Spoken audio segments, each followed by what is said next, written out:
નમસ્કાર મિત્રો, હું ડૉક્ટર મહેશભાઈ તળાવી આયુર્વેદ અમૃતમ યુટ્યુબ ચેનલમાં આપનું ખૂબ ખૂબ સ્વાગત કરું છું. મિત્રો, ચૈત્ર મહિનો ચાલી રહ્યો છે અને ચૈત્ર મહિનો એ આયુર્વેદે આરોગ્યની દ્રષ્ટિએ સારામાં સારું છે. એનો અર્થ એવો નથી કે આરોગ્ય ચૈત્ર મહિનામાં જ પ્રાપ્ત થાય છે, પરંતુ અમુક એવી વનસ્પતિઓ જે છે એ વનસ્પતિઓનું સેવન ચૈત્ર મહિનામાં ખાસ કરવાનું કીધું છે. શુભ દિવસ એ પડવો છે ચૈત્ર સુધી, અને ત્યારથી ઋષિ મુનિઓએ આપણને લીમડાના કૂણા પાન, એનો મોર, એનું સેવન કરવાનું 15 દિવસ સુધી કીધું છે.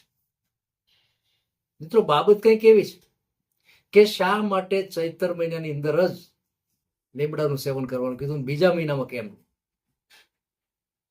તો સીધું ગણિત છે કે જ્યારે શિયાળો પૂરો થાય છે અને કફનો સંચય બહુ થઈ ગયો છે અને પરબરો સીધો ઉનાળો બેસે છે, ત્યારે પિત્તનો પ્રકોપ વધી જાય છે, જે કફને તોડે છે.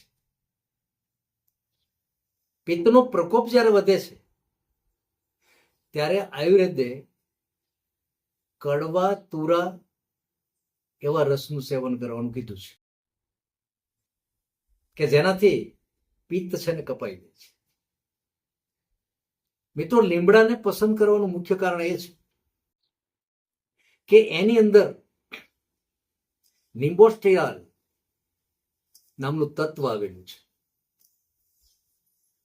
અને એનાથી અત્યંત એ જીવાણુ નાશક છે. એના પાન, કોમળા પાનની અંદર આ બધું રહેલું છે, મોરની અંદર પણ રહેલું છે. મિત્રો, એ વખતની અંદર એવું સાયન્સ વિકસેલું નહોતું, પરંતુ જેની પરાબુદ્ધિ, આગવી બુદ્ધિ એવા ઋષિ મુનિઓએ એવું સરસ પ્રયોજન કર્યું કે આ જીવાણુઓની વૃદ્ધિ અટકી જાય, કફથી થનારા રોગો અટકી જાય.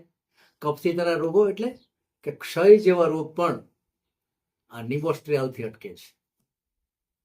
સવારની અંદર 15 દિવસ સુધી રોજે રોજ 2 થી 3 ચમચી જેટલું આ પાનનો રસ અથવા તો પાનની લુગદી બનાવી મોર નાખી ખૂબ ચોળી અને એની અંદર લેવામાં આવે છે.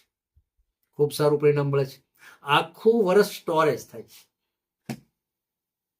અને મોસ્ટલી કફના રોગોને તોડી નાખે છે. લીમડો પિત્તનાશક પણ છે. જેને પિત્ત વધી ગયું હોય એને પણ લીમડાનું સેવન કરવું અત્યંત જરૂરી છે, જેમાં લોકો અંતરછાલ વાપરે છે લીમડા. પરંતુ જ્યારે આ કફનો પ્રકોપ અથવા તો પિત્તનો પ્રકોપ થાય છે ત્યારે આયુર્વેદની ચટણી બનાવવાનું પણ કીધું છે.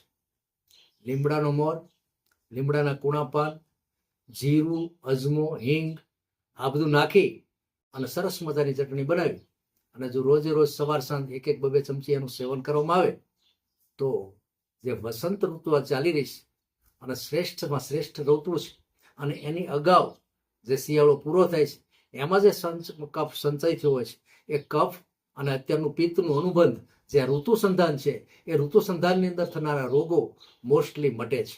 ઓમ શાંતિ, જય ધન્વંતરી.